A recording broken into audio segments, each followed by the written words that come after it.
I'm done with my fiancée after she canceled our wedding for the 4th time. She said she needed more time, and I told her to take as much as she wanted. Then I walked away, blocked her number and relocated to Bora Bora. She went into a frenzy, trying to contact me through mutual contacts when she realized more time meant I was gone for good. I'm Peter, 35M, writing this from a beach.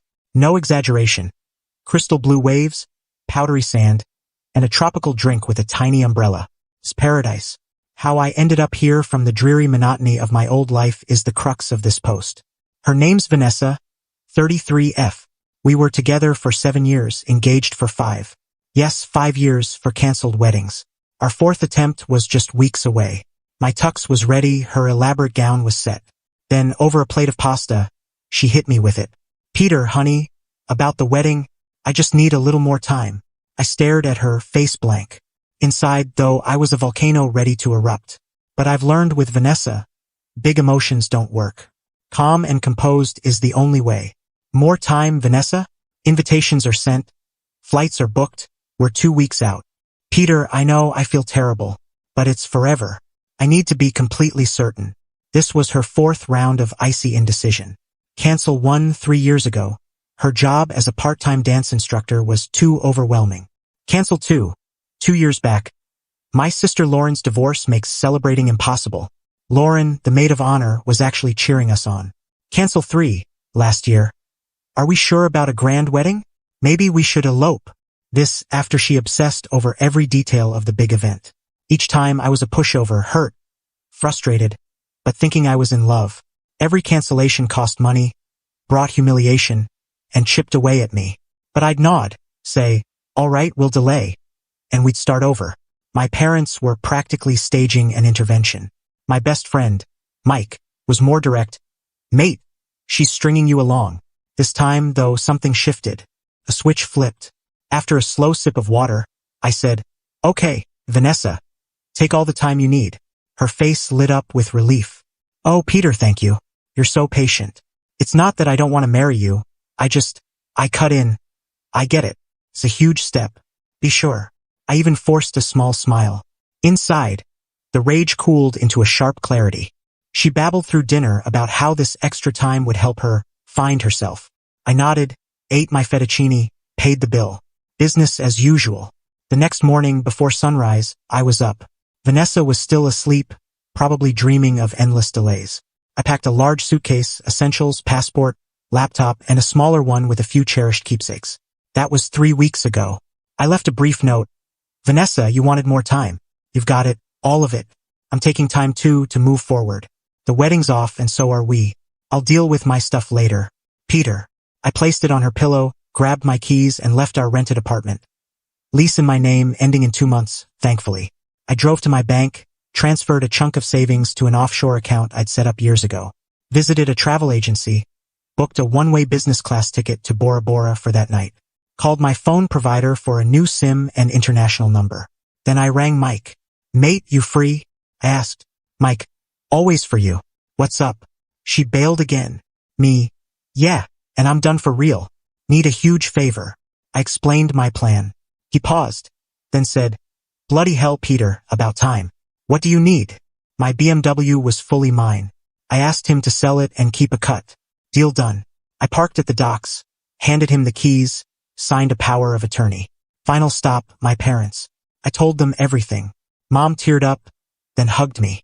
Sweetheart, I'm sorry it took this long, but thank God you're free. Dad shook my hand, visibly relieved. Go live your life, son. You deserve it. I blocked Vanessa, phone, social media, email. Blocked Lauren, her parents, her inner circle. If she wanted to find me, she'd have to try hard. I wasn't planning on being found. Landed in Bora Bora. Checked into a luxurious overwater bungalow. The first week was sleep, cocktails, and staring at the sea. The pain and anger linger, but they're fading, replaced by calm. And a nagging thought. Why didn't I do this sooner? Yesterday, Mike called. Vanessa's been bombarding him. She woke up, read the note, and didn't get it. Thought I was just sulking. When she couldn't reach me, she panicked. She's been hounding mutual friends and my parents, who've politely shut her out. Mike says she's oscillating between sobbing, how could he do this to me? And rage. He can't just walk away. We have a wedding to reschedule. The entitlement is staggering. She told Mike, I just needed more time. Not this. He's supposed to wait for me. Mike's reply, looks like he gave you all the time in the world, Vanessa, and took his own. The BMW sold quickly. Good price, money's in my new account, minus Mike's well-earned share. So here I am, sipping my pricey cocktail, wondering when she'll grasp that more time meant I was done. And you know what? Feels incredible. Update 1, 2 months later. Hey Reddit, Peter again. Thanks for the overwhelming support on my original post. It really helped knowing I wasn't alone in thinking 4 canceled weddings was a massive warning sign. Life in Bora Bora is, well, Bora Bora. The scenery's unreal. I'm starting to relax, got a tan, and picked up some remote freelance consulting, my old job, now with a 10-second walk to the balcony. The time zone's a nightmare, but it's worth it. Now, the Vanessa fallout. As expected, it's gotten messier. Mike's been my reluctant informant, mostly because Vanessa and her crew have been harassing anyone linked to me.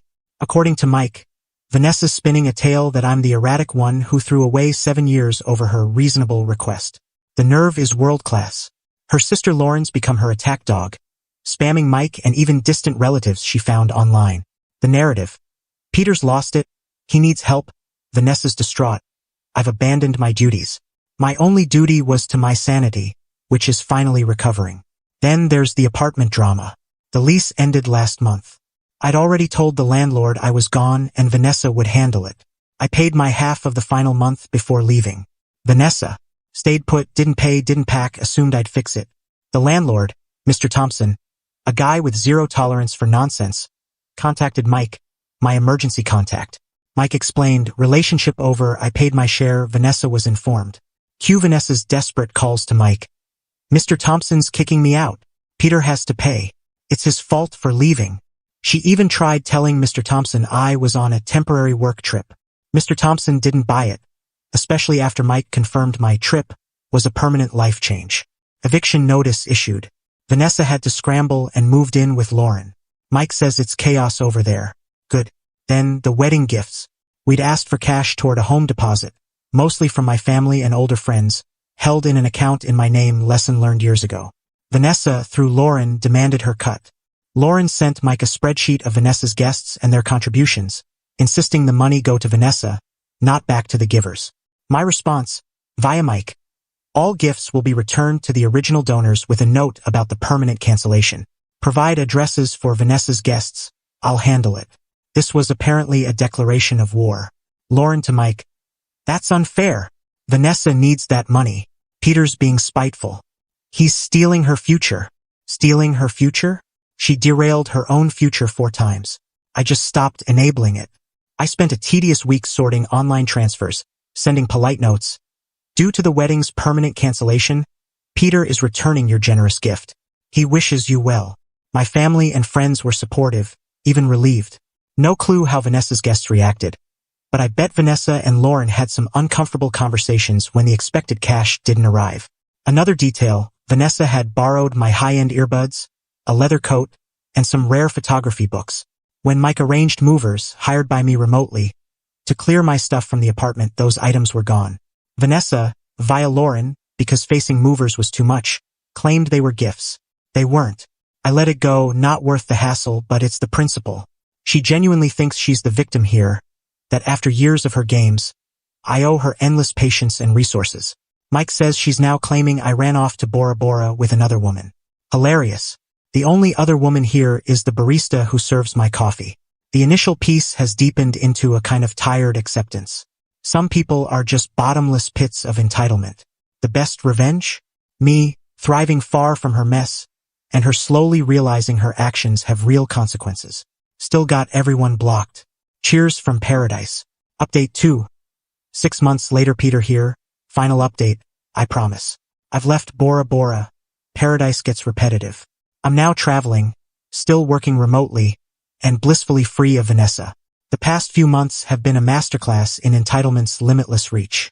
After the gift money vanished and the apartment door closed, Vanessa, egged on by Lauren and their newly outspoken mom, Joyce, tried going legal. Mike, who deserves a medal for his patience, forwarded a formal letter from a Mr. Carter, a local lawyer. It demanded compensation for emotional trauma, from my abrupt abandonment and the public shame of the wedding cancellation. Public shame? She canceled 4 times. It also claimed a share of my BMW, saying she contributed to its upkeep. She once paid for a car wash. It demanded the return of her items, the earbuds and coat she kept, plus a new list of imaginary belongings and partner support based on our 7-year cohabitation. I laughed out loud. It was absurdly bold. Mike said Mr. Carter was likely a low-rent lawyer working on a no-win, no-fee basis. My response? I hired Ms. Emily Carter, a legal powerhouse in my hometown known for shredding baseless claims. After a few video calls and sharing all my records, texts, emails, lease, car title, bank statements, she was ready. Ms. Carter's response to Mr. Carter was, I'm told, a surgical takedown. Emotional trauma, countered with Vanessa's repeated cancellations, causing me distress and financial loss, backed by receipts from past venues. Highlighted my note ending things due to her latest delay. Car? Showed title, registration, loan docs, all mine. Offered to bill Vanessa for gas if they pushed it. Items? Noted Vanessa kept hers and some of mine. Further claims would be harassment. Partner support? Reminded them we were never married, so no support applies. Offered to discuss my losses from 4 canceled weddings if they wanted to talk numbers. The letter closed by warning that baseless claims would lead to a counterclaim for my legal fees and a possible restraining order. Result? Silence from Mr. Carter. He clearly told Vanessa's camp they had no case. But Vanessa, driven by outrage, wasn't done. She launched a social media campaign, cryptic posts about cowardly betrayals, commitment issues, and financial cruelty. Rich, considering I supported her for years. She claimed I heartlessly dumped her just as she was ready. Some mutual friends, hearing only her side, messaged me, Mate, Vanessa's a mess, what happened? I sent them my original Reddit post. Most went quiet. Some apologized. The grand finale was Joyce calling my parents, sobbing. Please talk to Peter. Vanessa's broken. She made a mistake. She'll marry him tomorrow. She can't cope alone. My mom, usually kind but pushed too far, said, Joyce, Peter chose after Vanessa canceled wedding for. He gave her 7 years. He's not coming back. Vanessa's an adult. She needs to handle her life. Maybe this is the more time she wanted. Click. That was that. Mike says Vanessa's still at Lauren's. A tense situation. Lauren's fed up with supporting her. Vanessa's working retail full-time, hates it, and moans about life's unfairness. Shocker. Me? I'm great. The anger's faded. There's some regret for the lost years, but mostly relief, and a quiet satisfaction. The revenge wasn't flashy. It was just me saying, enough. Her actions had consequences. She wanted more time without me? She got forever. She thought she could control me and the story indefinitely. She learned she couldn't. She assumed the world owed her a cushy life, no matter how she acted. The universe, via Ms. Emily Carter, delivered a reality check. Watching that, even from a distance, has been deeply gratifying. She didn't just get more time, she got a crash course in accountability. That's the best closure. Onward to new horizons. Thanks, Reddit, for the support, it meant a lot.